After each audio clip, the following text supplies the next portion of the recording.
In this video... What size is that one? I can't make it out. Which is a bit knackered, but it does the job. Oh! 14 Mississippi, 14 Mississippi. Whoa! Count to 10, Rob. Or even better, take advice from my own outro in these videos. Keep calm and head to the shed. Cheers! And remember, keep calm and head to the shed. Cheers! Take care and remember, keep calm and head to the shed. Cheers! For those who didn't see, let me explain. I released a video earlier this week, a giveaway on PARKSIDE tools, which I thought, look, because I got to 10,000 subscribers, I thought I'd do a giveaway. Which is all good, and all the comments were coming through. Loads of comments. Thank you so much for that, by the way. And then on Thursday evening, I got a few emails through saying that they'd won. Someone else has won. And I'm like, whoa, what's going on? So I looked in the comments, and someone had, one of these scammers, had replicated my YouTube channel, even with the same logo in the corner. But instead of saying weekend shed head, it said weekend_shed_head. Went into panic mode, not for myself, to be honest, but more for you guys, for the fact that we're targeting you, saying you'd won the prize and they were asking you to go off somewhere else to claim the prize. God, it just blew my mind. And I thought, I'm going to get this video out straight away. This mental note, I don't want to swear because I ain't got time to edit it. So I grabbed my camera, released this video. Frustration isn't the word. Make sure that no one got sucked in by this fake cuckoo, or whatever you want to call it, channel. So that's why I got the video out, and you saw me not calm. People that do this sort of thing.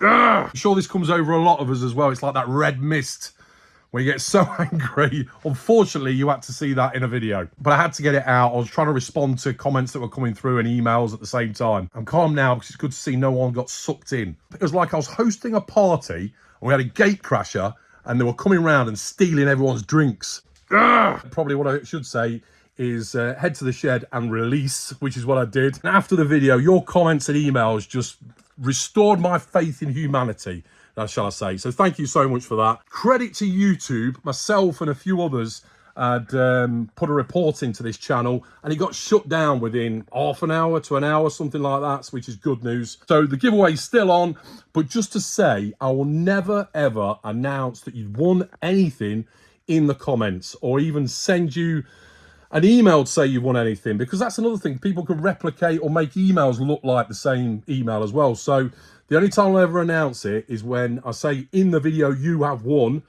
and then it's down to you to contact me, if that makes sense. Since it happened, a lot of people have mentioned this happens a lot, which is shocking. So it just shows we've all got to be really diligent. And regarding the winners, when I announce them in the video, I've got a way to ensure that scammers don't claim the prizes, because that has been done in the past. I think Keith on the Rag and Bone channel, great channel by the way, something similar happened to him when he did a giveaway on a false winner claiming the prize. So the giveaway is still on, the link in the description below, and I'll be picking winners out, or my wife will, in the next week or so. Like I say, it wasn't about me, it's more about anyone getting sucked in by these.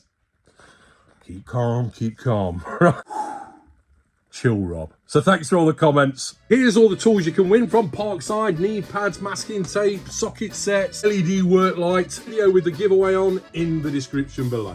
We're not going to let these scammers beat us. So that's behind us. Let's get on with this episode. Hello, sheddies, and you join me again in my shed. First of all, I've got to give this big shout out. A good friend of mine, a good friend of the channel, Callum, set up a new YouTube channel. It's a different take on, well, not just PARKSIDE tools, even though he is a PARKSIDE fanboy like me, but he's putting tools under the microscope, and not just at times whatever. I think this is times 4,000. So he's analysing the elements that make up the material, and a much more intelligent guy than me, not odd. So as he says in his first video, he doesn't know what the channel's going to be. I can say he's into woodworking as well.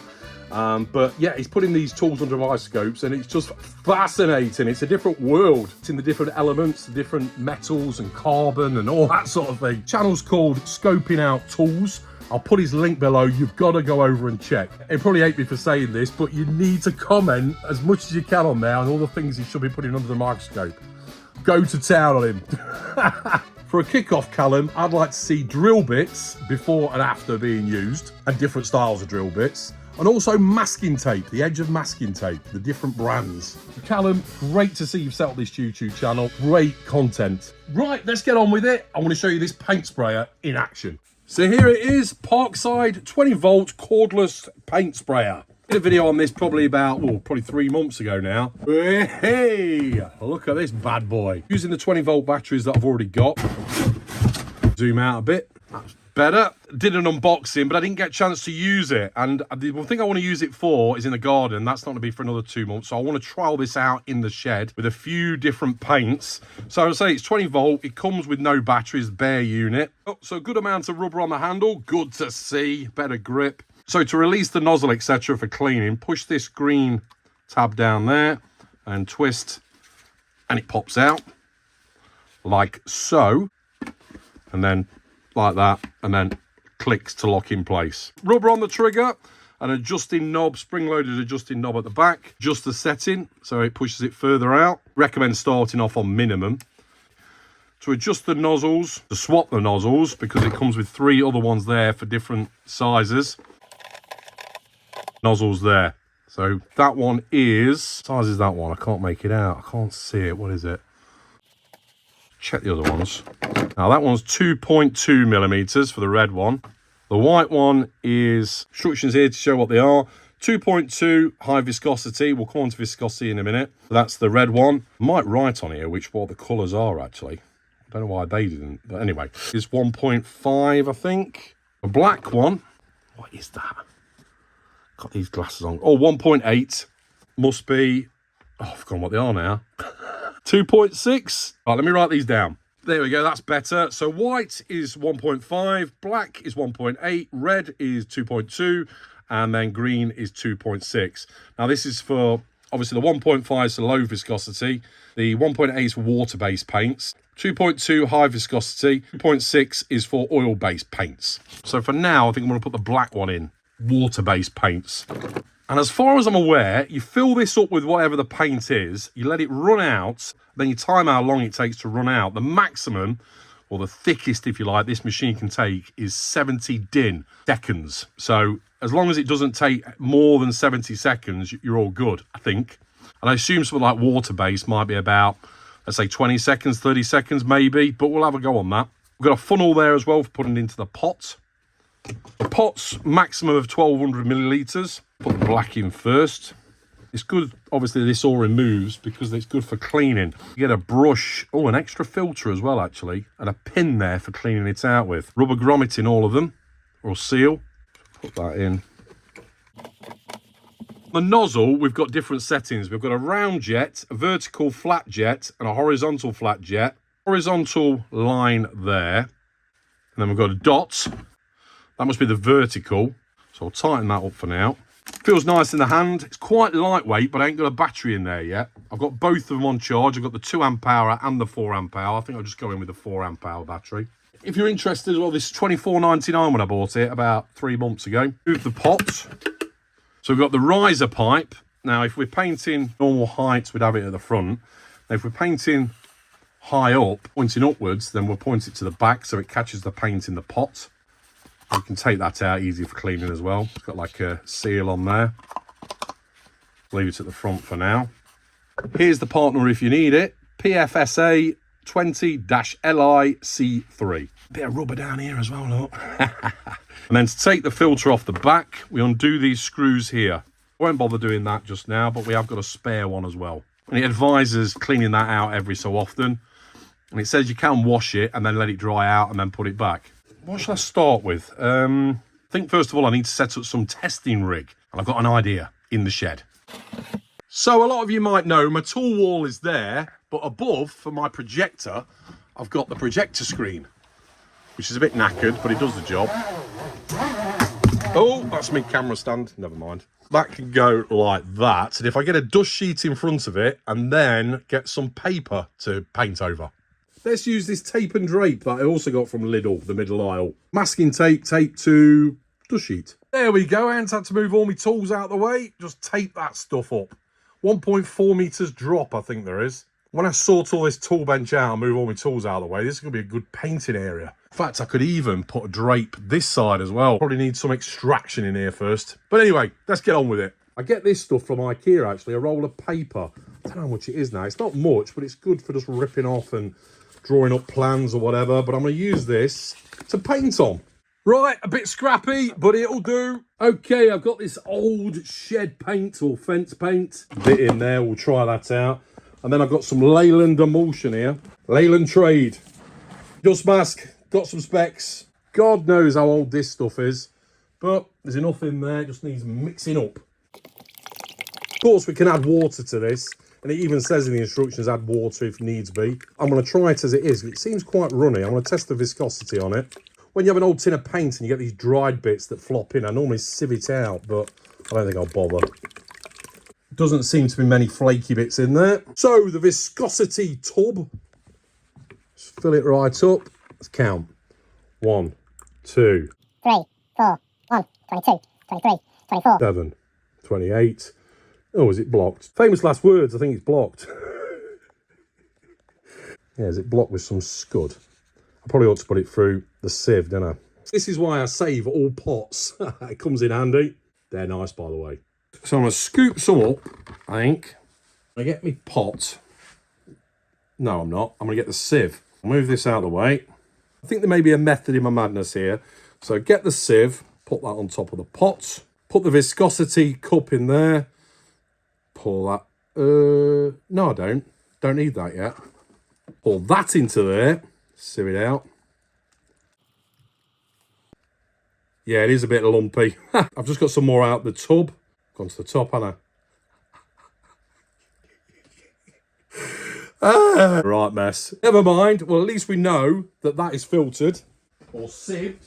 Good job I saved loads of tubs, which can be reused again, of course. And there you go. So we know that's sieved. Viscosity thing. There it is. Right, so 1, 2, 13 Mississippi, 14 Mississippi. It's the bottom. It's about 30. Time that's emptied. We're about 3/4 of the way down. Yeah, almost done. All good. Right. Got a little hook on the end so we can stick it on the outside of the pot. So I'm pretty sure I could use the water-based paint nozzle for that. But, I mean, I could always thin it down with a bit of water. In you go. Look in there. Look at all the sludge from the sieve. Loads in there. So, here's the pot. Let's put it on the gun. Nice. Right, I think we should just put the battery in and give it a go. Yeah, these are the Parkside glasses, and they do mist up quite a bit with these masks on. Mask is on its last legs. Stick the battery in. Oh, yeah, turn away. So I want it the other way. So that is the horizontal. I think there's some air that blasts out both sides, which causes it to be flat. So let's put it that way instead. Hey! Wow. Looking good already. Not bad, is it?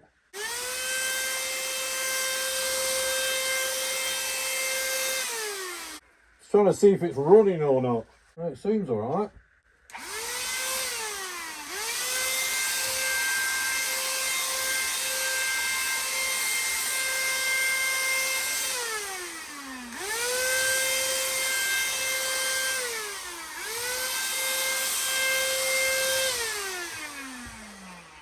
It does say in the instructions to hold it about 15 centimetres away, actually. I just remembered.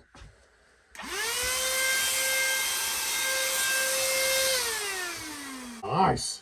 Let's try the dot. I think it has to be diagonal. Like that, I think.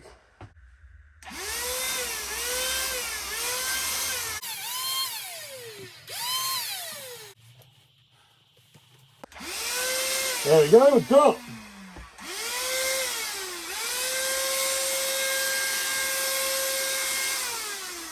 And oh, try the vertical.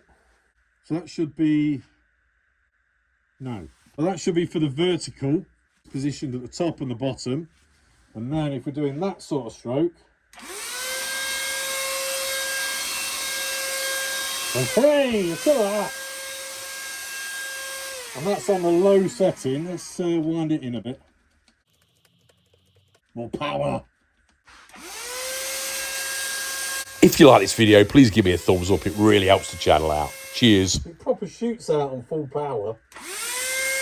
And put your thoughts and comments below on anything you like. It helps me and others. Oh, I'm going to love using this in the back garden. When I get the new fences up, this is going to be amazing. The coverage is good.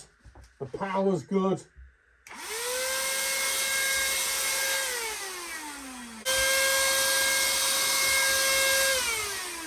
Fantastic.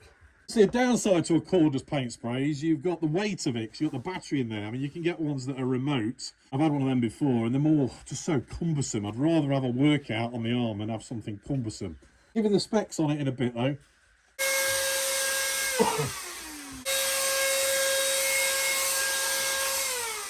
Obviously, you can use oil paints with this as well. I think the secret is getting a good clean out when you're finished.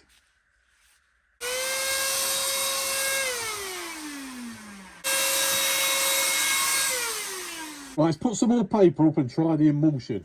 So as you can see, great coverage. This will be fantastic on fences and sheds and the like. So cleaned it all up in the sink, running water, took it apart, got the brush involved as well to get through the middle pipe. Then I swilled it all out, cleaned it all out, filled up the pot with water and gave it a blast just to clear out the last residue. And also cleaned the pots in the sieve. Right, the new paper up. Stuck it over the old paper. It seeps through a little bit, but it'll do the job. So nice clean cup, pots and sieve.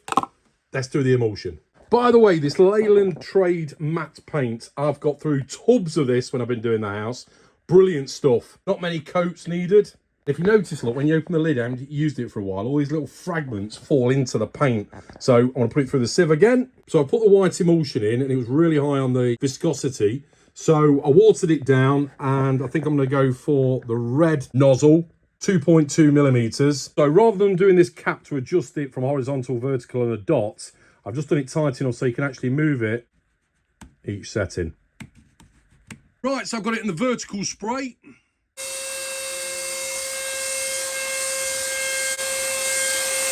Oh, splattering.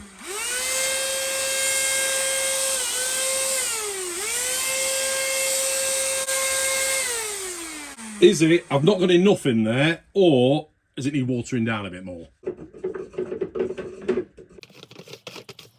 Right, watered it down a bit.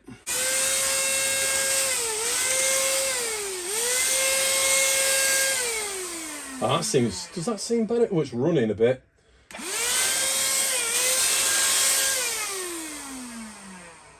Yeah, so when I tilt it down, it's working.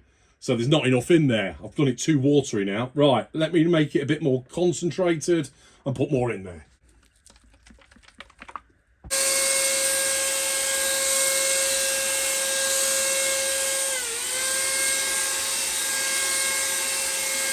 I'll try the other nozzle.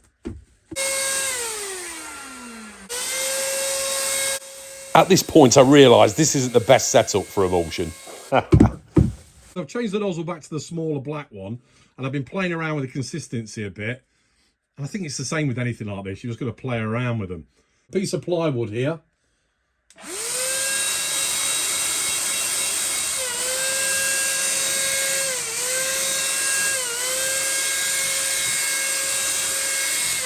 Splotchy.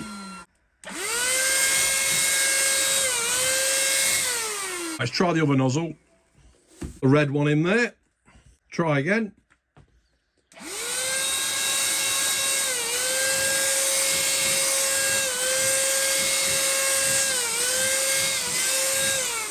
So you can see it running at the top, so the viscosity is quite low. I need a bit of playing around with.